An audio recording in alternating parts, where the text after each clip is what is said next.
पहले जो टीचर पढ़ा रहा है उसको मैं रफ में लिखूंगा, घर जाके एकदम सुंदर, रेड कलर से हेडिंग, ग्रीन कलर से फिर सब टॉपिक, फिर उसकी थ्योरी, रेड ब्लैक कलर से क्वेश्चन, ब्लू कलर से आंसर, ऐसा चल रहा था। एक दिन गुरुजी ने पकड़ लिया,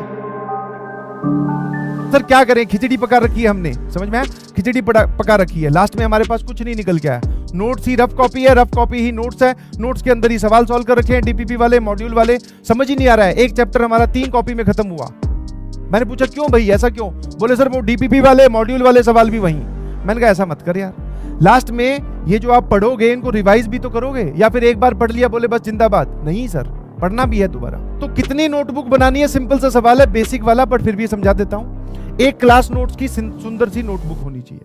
व्हेन आई से सुंदर सी, आई डज नॉट मीन, मैं आपको अपनी कहानी समझा देता हूं। राइटिंग अपनी अच्छी थी पहले भी, तो हम क्या करते थे, जमा के लिखते थे रंग। अच्छा मैं बताऊं क्या फॉलो कर रहा था कि भैया रफ, पहले जो ऑफलाइन की बात कर रहा हूं, पहले जो टीचर पढ़ा रहा है उसको मैं रफ में लिखूंगा, घर जाके एकदम सुंदर, रेड कलर से हेडिंग, ग्रीन कलर से फिर सब टॉपिक, फिर उसकी थ्योरी, रेड ब्लैक कलर से क्वेश्चन, ब्लू कलर से आंसर, ऐसा चल रहा था। एक दिन गुरुजी ने पकड़ लिया, वो जो हमारे टीचर थे, बोले ये ऐसे तेज तेज क्यों लिख रहा है? मैंने कहा ये रफ कॉपी है, घर पे जाके फेयर करूंगा। तो उन्होंने मुझे एक सिंपल सवाल पूछा, बोले इतने टाइम है तुम्हारे पास?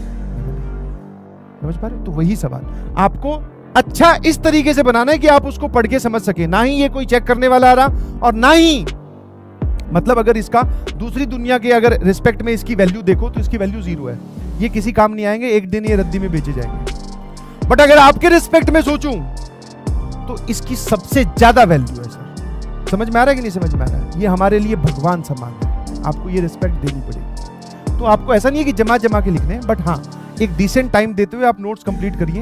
यहाँ पर मैंने एक चीज लिखा हुआ है, यहाँ पर आप इंपॉर्टेंट बात लिखेंगे, मतलब नोट्स लिखने में ऐसे होने चाहिए इंपॉर्टेंट वो वाली बातें जो सर ने बोल के निकल गए बट कहीं पर लिखी हुई नहीं थी, बट हमने अपनी भाषा में लिख ली।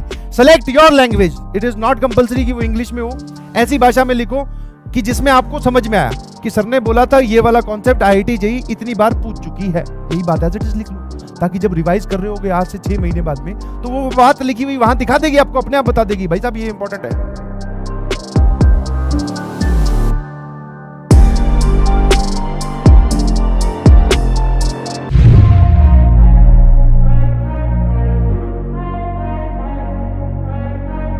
अगर मान लो यही मैं तुम्हारे पीछे ही खड़ा होता रोज, या फिर एकदम स्ट्रिक्ट मास्टर तुम्हारे घर ही बैठा हूं, एक गलती की 3 डंडे पड़ रहे हैं घुमा के, और ऐसे डंडे पड़ रहे हैं कि सर